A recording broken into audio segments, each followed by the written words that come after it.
Grand Arena after the bans is one of the most interesting and varied formats that Marvel's Snap has ever had. I was already pretty high on the gameplay of Grand Arena, but the ban list update has made it one of the most exciting things that I have ever partaken of in this entire history of the game. You can tell that a format is balanced in Marvel Snap when we start a video with Destroy rather than ending a video with Destroy. I have been overwhelmingly impressed with how good Destroy is at a baseline level. And I think that for a variety of reasons, I tend to believe that Destroy is typically a great deck to be a good deck. It is good for the metagame when a deck like this is powerful. And what this deck is really trying to do is go all in on Deadpool, which is why the build looks the way that it does. Really what you're doing is either all-inning a Deadpool and you're doing everything you can to make Deadpool as large as he possibly can be, or alternatively, you're doing some kind of null into Arnim Zola late game combo plan. That's basically the two modes that this deck has. All-inning a Deadpool means that you get to play this deck a little bit patiently. Because you have so many resources and so many free destroys, you don't have to immediately start using your destroys. You can wait to draw maybe an Agony, you can wait to draw maybe a Hulkbuster, and you can get a lot out of what this deck is able to do. Notably, this is not actually that far off from the baseline version of the Maximum Carnage list. It's a little bit better tuned for the meta, but a lot of what I'm saying I think does apply to the baseline Maximum Carnage list. And when we talk about the best decks in Grand Arena, I really do think it should be stressed that while there are outliers, none of the best decks in this iteration of Grand Arena are as far removed from the pre-constructed decks as previous versions of the best decks were. You can absolutely play baseline Mr. Fantastic and baseline Carnage and actually beat some of the stuff that's happening here. That is legitimately 100% true at this point. You can lose to so much stuff in the current iteration of Grand Arena because everything genuinely does feel balanced when the massive outliers are removed from the format. It is one of the best solutions I've ever seen post-balance patch. This is one of the best and most balanced formats that Marvel Snap has ever had. That is not to say there are no outliers. And I don't mean this specific deck is an outlier as far as Herby goes, but I do mean that Herby himself is still an outlier even after the balance change, and he is still an excellent generic all-round card, and he is probably still the, if you asked me with a gun to my head, strongest champion in the entire game mode. And the reason for this is that he is generically applicable. There are certain strategies that they didn't specifically build synergies for, and those strategies are almost always better accomplished in the Herby shell because it gets to have such a generically powerful card in the form of Herby's spell, which gives you 2 extra energy the next turn, and so you get to play it in hyper-specific decks like a Wong-Namora combo deck, and this is what a deck really built around Herby ends up looking like, but you also get to play it in sort of tech endpoints shells a lot of the time. The difference is that the Wong Namora stuff is no longer so dramatically stronger than everything else because its curve got a lot worse. I was very high on this deck, and I think it still is an excellent, excellent option in the context of what Grand Arena currently looks like. I like that I have access to my own Cosmo in order to deal with people playing tech slop. I like that I can use Cosmo and Armor as targets for Namora buffs. The thing this deck really doesn't want to see, though, is opposing Cosmo, and it's very difficult to overcome that because you are rarely going to have priority unless you have already started Wonging, and usually what's going to happen is you're not going to have priority the turn after you play your Wong because he has 2 power, and the other things you typically play on those turns are spells, so you are very vulnerable to a Cosmo. The good news is most decks don't seem to be running a ton of Cosmos. A lot of the tech slop kind of went away, or if it does still exist, it's mostly in the form of reactive tech slop, i.e., you know, we're doing Shang-Chi, we're doing Enchantress, we're not doing Cosmos stuff a lot of the time, and that is really good news for a deck like this, which can do arbitrarily large numbers of points. There are incredible amounts of power to be found in doubling things. This is effectively a deck that doubles and doubles and doubles and doubles and doubles doubles, and it probably has one of the best goldfishes in the format. Goldfish here is other card game terminology. It refers to what if my opponent was literally just a goldfish, didn't do anything, didn't interact with me at all. How am I supposed to optimize the number of points I can put out on the board? This is likely the premier goldfish deck of the format, or at least one of them. Despite the removal of Viper from Grand Arena, Clog still manages to be a functional and viable archetype in the Herby shell. It is a little bit worse losing Viper, losing Cannonball, that stuff does matter, but functionally a lot of what your opponents are going to be doing is things that are relying on having board space. This is a deck that has a very solid matchup into the deck we just showed. It is a deck that has a lot of ability to create these sort of symmetric things and make them asymmetric, i.e. make a hood, get the demon, send the hood over to your opponent, make a debris, oh wow, what a shame, I have 2 rocks for my Strange Supreme to eat. It thrives on taking symmetry and making it asymmetrical, and that is the ethos of what a deck like this is trying to do. Frankly, you should probably be familiar with how decks like this work from ladder,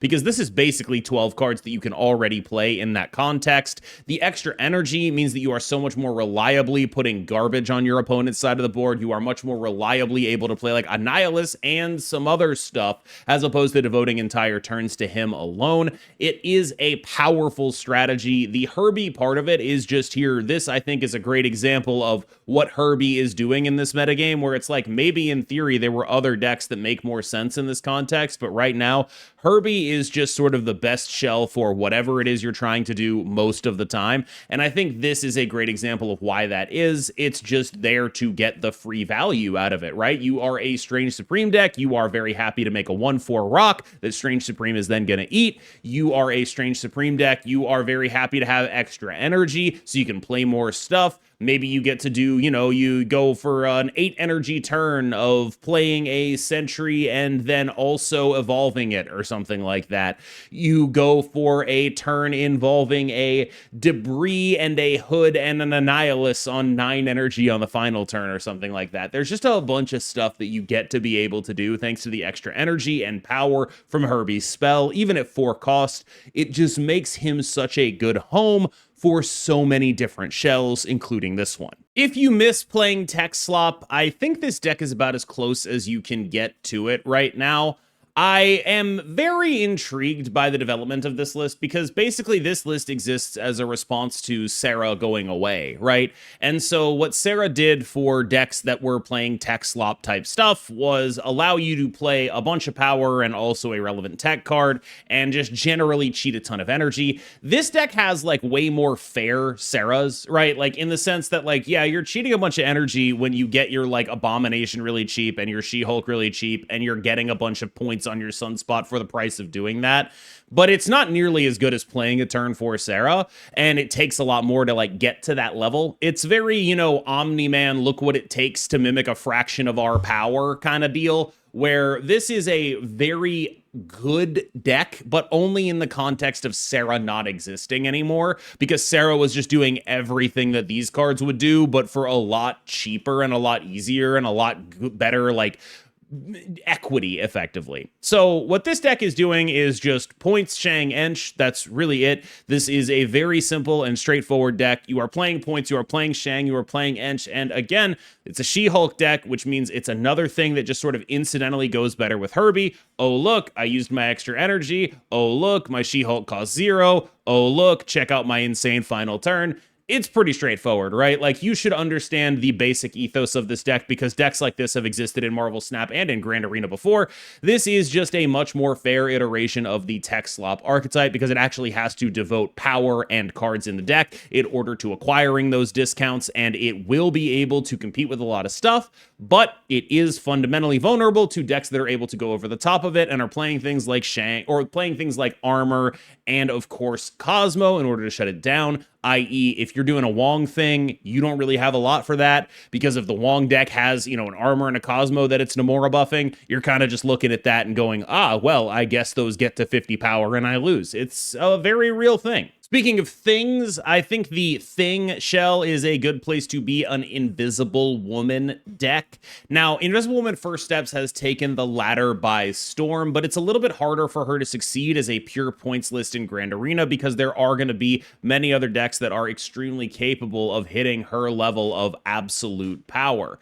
Now, in ladder, in a much more sort of constrained environment, there's just less energy in any ladder game. The amount of points that a Havoc can get to with a couple Invisible Women on the field for the amount of energy that it costs is very massive. But that math does change when you enter the Grand Arena and people are suddenly scaling up 32 power Deadpools that then get Kid Omega'd into 64 power Kid Omegas, or people are doing things like 95 power Cosmos off of like Wong into Nomura into Odin Absorbing Man. Just kind of a bunch of stupid stuff is capable of happening in Grand Arena in a way that it is not on ladder. And so this deck is more susceptible to getting stat checked. However, I am shockingly impressed with the Thing himself as a sort of pseudo tech card that is able to interact in a powerful enough way that it drags opponents down to your level. And in a game where your opponents are playing on a relatively similar point threshold to you, you are going to have a lot of advantages because you are very able to choose where your big points cards go very late into the game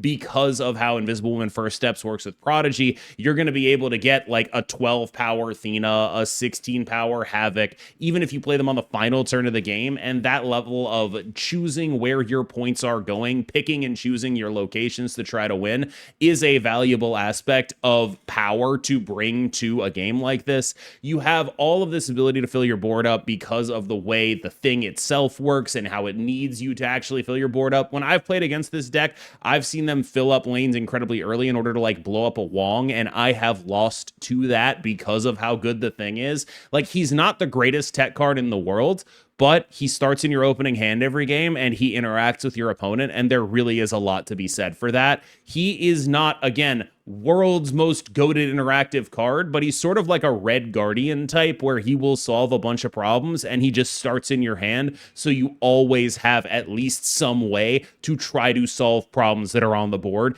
thanks to what he is able to do. Very, very powerful card. I think in all of the complaints about various versions of slop in Grand Arena, one of the things that has really sort of gone unnoticed is Reed Richards' quiet consistency is one of the best decks in the format, basically no matter what happens. To me, this deck and the Destroy deck are the ones that stand out as entirely playable based on purely their precons. When you look at the difference between their precons and the actual fully upgraded versions of the deck, like, there are notable differences. The fully upgraded versions are stronger in certain ways and are able to do different things that are uniquely powerful, but like, wow, man, like, wow. These decks are actually very close to baseline decks. And this is the iteration of Mr. Fantastic that I prefer at the moment. I am loath to be a Super Scroll gamer. I don't want to be that, but I think that it is just kind of what you have to do if you want to try to have a reasonable mirror win condition in this context. And if you're not worried about the mirror and you just think everyone is not going to be playing Mr. Fantastic, you can easily cut Super Scroll for Captain Carter or whatever, or Captain Carter's already in there. You can cut her for probably like a Omega Red, just a card that has ongoing on it and affects other lanes. Really, that's all you need to do. And I think you can tell that, like, Captain Carter is sort of like card 12 here. Captain Carter is card 12. Captain America is card 12. Super Scroll is card 12. These are all sort of flexible. To me, the stuff that isn't super flexible is that you have to be pretty all in on Council of Reeds now. Without Sarah in the deck, you are much more liable to, like, not actually get a lot of cards onto the board, and it is important that you vomit your hand and vomit your hand and vomit your hand and vomit your hand. And that's sort of the thing that bugs me about Super Scroll, is that he just kind of blows if you're not actually doing that. Like, he's just there, and it's like, well, in every game against the non-ongoing deck, it sucks so bad to have this card in my hand, and I just have to eat it.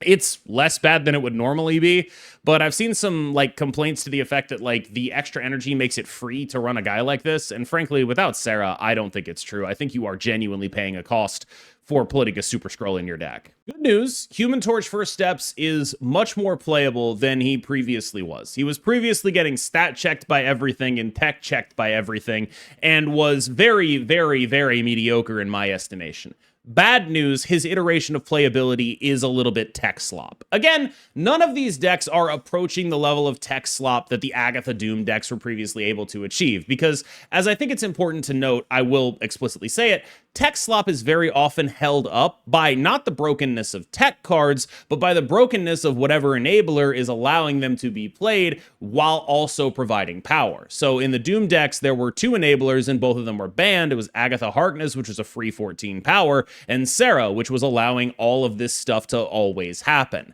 There are not decks that are able to afford playing all of the tech cards and also Armor and Cosmo and Juggernaut, and those don't really exist anymore because they just don't have enough power built into them. And that is notable in a deck like this. Like, even in as much as this is a tech slop deck, it has Shang and Enchantress in it. How could it not be, right? That's just what it means.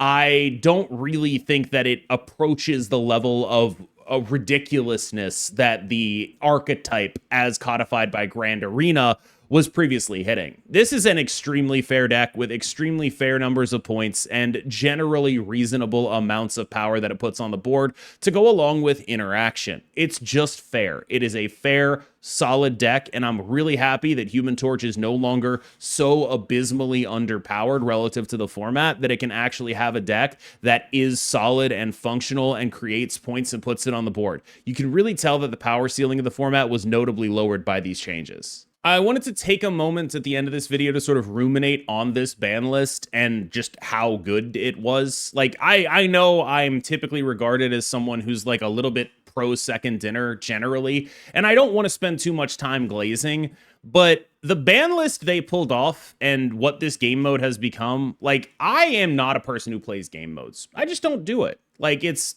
not ladder, there's not a number attached to it, it doesn't make my ego feel better when I win at it. Grand Arena has just been a great experience. And before the ban list, there were like metagame complaints that I think were valid, right? Like, you're talking about like, oh, well, there's just these decks that do stupid stuff. And I wasn't particularly convinced that a ban list would fix it. I thought it was maybe like an inherent thing that the format would always have something like this. But I gotta be honest with you, I kind of feel like the ban list actually fixed it, and I was wrong. Like, I just didn't expect them to be able to just be like, oh, we'll hit like the 6 biggest outliers and it's going to be chill, and it actually would work. And they actually just did that, and it did work. And I kind of feel like current Grand Arena is as good of a format as we've had in Marvel Snap since the last time Destroy was relevant in Standard. And I know I talk about this like every month or so, but I really do think that any format where Destroy is a good and powerful and viable deck, and actually, spoiler alert, I've been doing really well with Destroy on ladder. I don't know what's happening to me. I'm slowly morphing into a Destroy bro. But I do believe that any format where like just base Deadpool stuff is just good in the format, it doesn't have to be the best deck, but it has to be good, is just a very good format overall. And that's honestly where we're at in Grand Arena, and I'm really impressed with that. So with all of that said, I hope you enjoyed this look at the current Grand Arena metagame. Best of luck getting Madman, Mad Thinker, and Mole Man. Madman and Mole Thinker. All right. For the record, I know people are asking which one of them should I get. I'm fairly certain Mole Man is a legitimately better card, but it's not by a lot, but at least he has some applications, whereas I think a lot of the time Mad Thinker, I would rather be playing a Nebula, and I don't really play a lot of Nebula. With all of that said, thank you so much for watching. I have been KMBest, you have been phenomenal, and nothing can change that, even me playing Destroy. I'll see you in the next one.